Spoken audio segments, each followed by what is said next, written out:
नमस्कार, आपल्या चॅनलवर मनापासून स्वागत आहे। लवकरच श्रावण महिन्याला सुरुवात होत आहे। श्रावण महिना यावर्षी 2026 मध्ये 13 ऑगस्टपासून म्हणजेच गुरुवारपासून सुरुवात होत आहे आणि श्रावण महिन्यामध्ये अनेक उपाय केले जातात, व्रतवैकल्य केले जातात। कारण श्रावण महिना हा भोलेनाथांना समर्पित असा महिना समजला जातो आणि श्रावण महिन्यामध्ये केलेले उपाय हे शीघ्र फलदायी ठरत असतात।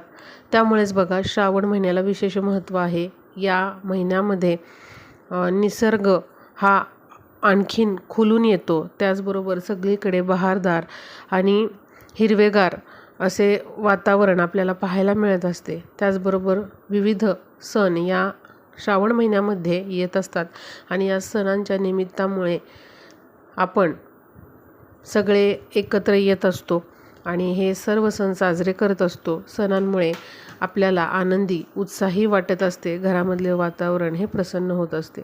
त्यामुळे श्रावण महिन्याला विशेष महत्त्व आहे आणि श्रावण महिन्यामध्ये भोलेनाथांची सेवा करण्याला देखील विशेष महत्त्व आहे। श्रावण महिन्यामधील सोमवारचे व्रत हे प्रत्येकजण करत असतो आणि भोलेनाथांना प्रसन्न करण्यासाठी हे व्रत केले जातात किंवा विविध उपाय देखील केले जातात।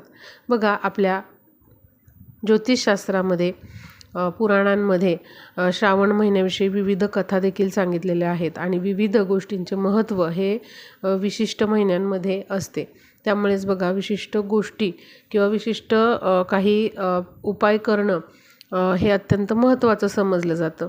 तर यापैकीच काही गोष्टी मी तुम्हाला सांगणार आहे। या श्रावण महिन्यामध्ये नक्कीच तुम्ही हे उपाय करू शकता। हे उपाय केल्याने नक्कीच आपल्या घरामध्ये सकारात्मक ऊर्जा ही वाढीस लागते। त्यामुळे बघा, शक्य असल्यास आवर्जून हे उपाय करा। तर श्रावण महिन्यामध्ये आपल्याला बघा, देवघरामध्ये एक वस्तू आवर्जून ठेवायची आहे।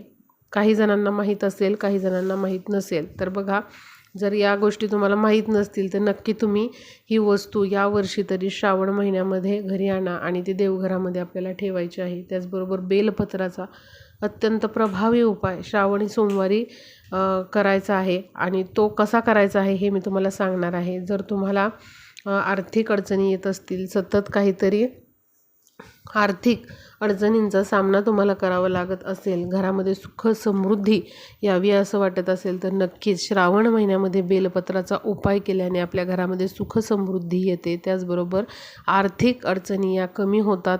कर्ज असेल तर त्यामधून देखील काहीतरी चांगला मार्ग हा मिळू शकतो। त्यामुळे बघा, या पवित्र अशा श्रावण महिन्यामध्ये बेलपत्राचा उपाय नक्कीच आपल्याला करायचा आहे। तर बघा, पहिल्यांदा मी तुम्हाला देवघरामध्ये कोणती वस्तू ठेवायची हे सांगते। तर श्रावण महिन्यामध्ये सगळ्यात महत्त्वाचं म्हणजे बघा, आता श्रावण महिना लागणारच आहे, तर आपल्या देवघराची चांगली स्वच्छता करा। ज्याला आपण डीप क्लिनिंग म्हणतो तर ते करा। ज्या काही वस्तू आपण वापरत नाही त्या आपल्याला घराबाहेर फेकायच्या आहेत।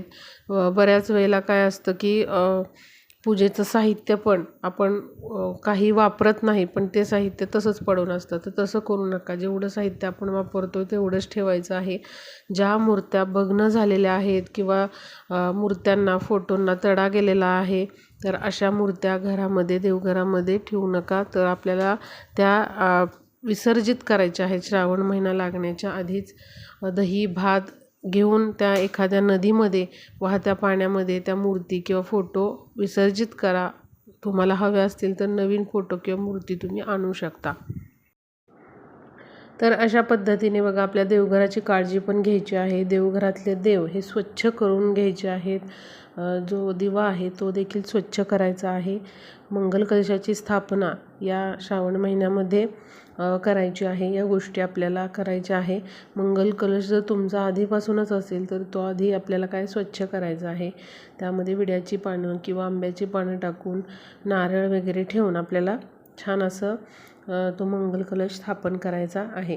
तर या गोष्टी ज्या आहेत तर आपल्याला करायच्या आहेत। आता बघूया, आपल्याला देवघरात कोणती वस्तू ठेवायची आहे। बघा, श्रावण हा शंकराला समर्पित महिना आहे। त्यामुळे या श्रावणामध्ये शिवपूजन करण्याचे विशेष महत्त्व आहे। तसं तर रोजच आपण श्रावण महिन्यामध्ये शिवपूजन हे केलंच पाहिजे। शिवलिंगावरती जलाभिषेक, दुग्धाभिषेक हा केला पाहिजे।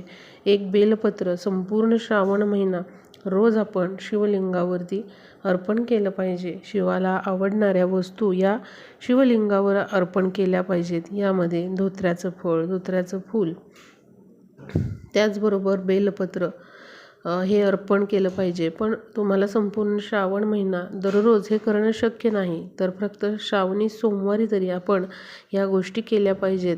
शिवाला प्रिय असणाऱ्या वस्तू या आपण शिवलिंगावर अर्पण केल्या पाहिजेत. आणि त्याचबरोबर बघा, या श्रावण महिन्यामध्ये पहिली जी वस्तू आहे ती म्हणजे भस्म. जे इबीत असतं ते आपल्याला देवघरामध्ये आणून ठेवायचं आहे. हे भस्म भोलेनाथांना अतिशय प्रिय आहे, त्यामुळे देवघरामध्ये भस्म हे आणायचे आहे. असं म्हटलं जातं की देवघरामध्ये भस्म ठेवल्याने आपल्या घराला त्याचं संरक्षण कवच हे निर्माण होतं आणि भोलेनाथांना देखील ते प्रसन्न करत असतं. त्यामुळे शिवपूजन करत असताना या श्रावणामध्ये श्रावणी सोमवारी आपण भस्म जे आहे, जे इबीत आहे ते स्वतःलाही लावायचं आहे आणि शिवपिंडीला देखील लावायचं आहे. कारण भोलेनाथांना भस्म हे अत्यंत प्रिय आहे. यामुळे बघा, वाईट शक्तींपासून आपल्या घराचे संरक्षण हे होतच असते. घरामधील सर्व व्यक्तींनी हे भस्म लावल्याने आपल्यावर कुठल्याच प्रकारचा दोष किंवा नजरदोष होत नाही. त्यामुळे भस्म जे आहे ते नक्कीच तुम्ही या श्रावण महिन्यामध्ये आपल्या देवघरामध्ये ठेवायचे आहे. त्यानंतर दुसरी जी वस्तू आहे ते म्हणजे डमरू. डमरू हा भोलेनाथांना अत्यंत प्रिय असे वाद्य आहे. त्यामुळे शिवपूजनामध्ये डमरू वापरणं अत्यंत शुभ समजलं जातं. जेव्हा जेव्हा तुम्ही शिवपूजन करणार आहात त्यावेळेस आपल्याला डमरूचे देखील पूजन करायचे आहे. डमरूला देखील हळद, कुंकू, त्याचबरोबर अक्षत हे अर्पण करून घ्यायचे आहे. एखादे पांढरे फूल देखील डमरूला अर्पण करायचे आहे. आणि श्रावण सोमवारी असे हे पूजन झाल्यानंतर डमरूचा नाद आपल्या घरामध्ये करायचा आहे. यामुळे ज्या काही दुष्ट शक्ती आपल्या घरामध्ये आहेत त्या सगळ्या दूर होतात. आपल्या घराच्या जवळपास देखील अशा शक्ती वावरत नाहीत, किंवा अशा शक्तींचा जर वावर असेल, अशा काही वाईट शक्तींचा वावर असेल तर त्या दूर होतात. त्यामुळे बघा, या श्रावण महिन्यामध्ये दर श्रावण सोमवारी आपल्याला काय करायचं आहे, असा डमरूचा नाद घरामध्ये करायचा आहे. त्यामुळे तुम्ही एक छोटासा डमरू जो आहे तर तो नक्की आणून ठेवा. तो महादेवांना अत्यंत प्रिय आहे. डमरू हे वाद्य महादेवांचे आवडते वाद्य आहे.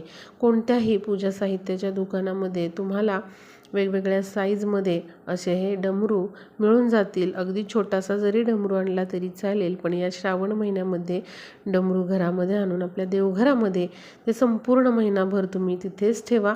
आणि दर श्रावणी सोमवारी किंवा तुम्हाला जर रोज शक्य असेल तर डमरूचा नाद हा अवश्य भोलेनाथांचे स्मरण करून आपल्याला घरामध्ये डमरूचा नाद करायचा आहे. त्यानंतर बघा, बेलपत्राचा उपाय बघूया. तर बेलपत्र हे महादेवांना अत्यंत प्रिय आहे. त्यामुळे बघा, एक जरी बेलपत्र तुम्ही शिवलिंगावर अर्पण केलं तर महादेव हे प्रसन्न होतात.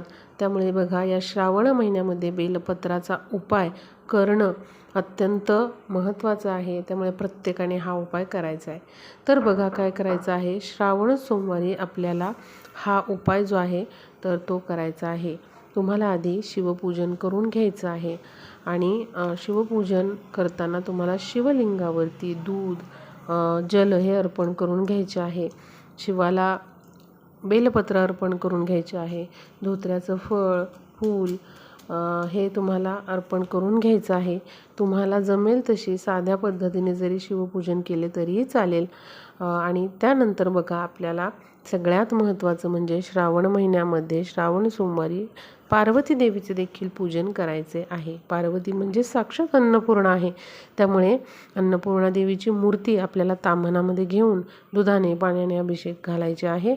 आणि तांदळामध्ये आपल्याला अन्नपूर्णा देवीची मूर्तीही ठेवायची आहे. आणि अशा पद्धतीने आपल्याला अन्नपूर्णा देवीचे म्हणजे साक्षात पार्वतीचे पूजन दर श्रावणी सोमवारी शिवपूजनाबरोबरच करायचे आहे.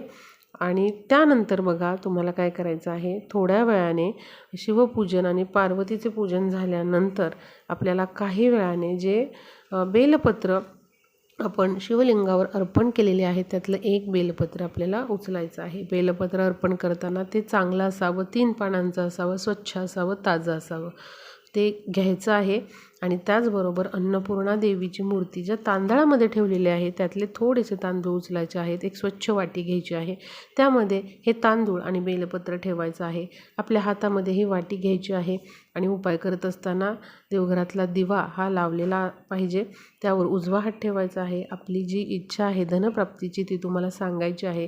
तुमच्या व्यवसायामध्ये काही अडचणी येत असतील, नोकरीमध्ये अडचणी येत असतील, धनप्राप्तीचे योग जुळून येत नसतील, तर अशी तुम्हाला तुमची जे काही इच्छा आहे ती बोलून दाखवायची आहे धनप्राप्ती संबंधीची. आणि ही लवकरात लवकर इच्छा पूर्ण व्हावी अशी तुम्हाला तिथे प्रार्थना करायची आहे. आणि ओम नमः शिवाय या मंत्राचा 11 वेळा जप करून तुम्हाला ती वाटी तुमच्या तिजोरीमध्ये ठेवायची आहे. दर श्रावणी सोमवारी तुम्हाला असा हा उपाय करायचा आहे. पुढच्या सोमवारपर्यंत ती वाटी तशीच ठेवायची आहे. त्याला तुम्ही धूप अगरबत्ती दाखवू शकता. आणि पुढच्या सोमवारी जे साहित्य आहे, जे बेलपत्र आहे ते तुमच्या घरातील एखाद्या कुंडीमध्ये, मातीमध्ये ठेवू शकता तुम्ही. आणि जे तांदूळ आहे ते तुम्ही पुन्हा वापरायला घेऊ शकता. पुन्हा दुसऱ्या सोमवारी काय करायचं आहे, अशाच पद्धतीने तुम्हाला शिवपूजन, पार्वती पूजन करून घ्यायचे आहे. पार्वतीचे जे तांदूळ आहेत तर ते बदलायचे आहेत, दुसरे तांदूळ घ्यायचे आहेत. आणि पुन्हा ती वाटी काय करायची आहे, तुम्हाला स्वच्छ घासून वगैरे ती पुन्हा तीच वाटी वापरून तिजोरीत ठेवायचे आहे. असं तुम्हाला संपूर्ण श्रावण महिन्यातील 4ही सोमवार हा उपाय करायचा आहे. पहिल्या जरी सोमवारी तुम्हाला हा उपाय करणं शक्य झालं नाही तर तुम्ही पुढच्या सोमवारी करू शकता. एकदा तरी श्रावण महिन्यामध्ये एका तरी सोमवारी हा उपाय तुम्हाला करायचा आहे. यामुळे बघा बऱ्याच प्रमाणामध्ये तुमच्या आर्थिक अडचणी या कमी होतात. उद्योग, व्यवसाय, नोकरीमध्ये जर अडचणी असतील धनप्राप्तीविषयीच्या तर त्या देखील दूर होतात. कर्जाच्या काही अडचणी असतील तर त्या देखील दूर होतात.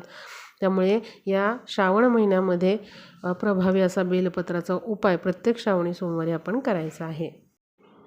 त्याचबरोबर अजून तुम्हाला एक उपाय सांगते मी. तर जो धोत्र्याचं फळ असतं ते देखील महादेवांना अत्यंत प्रिय आहे. जर असं धोत्र्याचं फळ तुम्हाला शिवमंदिरामध्ये दिसलं तर नक्कीच ते तुम्ही घरी आणा आणि तुमच्या देवघरामध्ये तुम्ही ते ठेवायचं आहे. यामुळे देखील आपल्या धनप्राप्तीच्या ज्या अडचणी आहेत तर त्या दूर होतात. तर हा तिसरा उपाय देखील मी तुम्हाला सांगितलेला आहे. आणि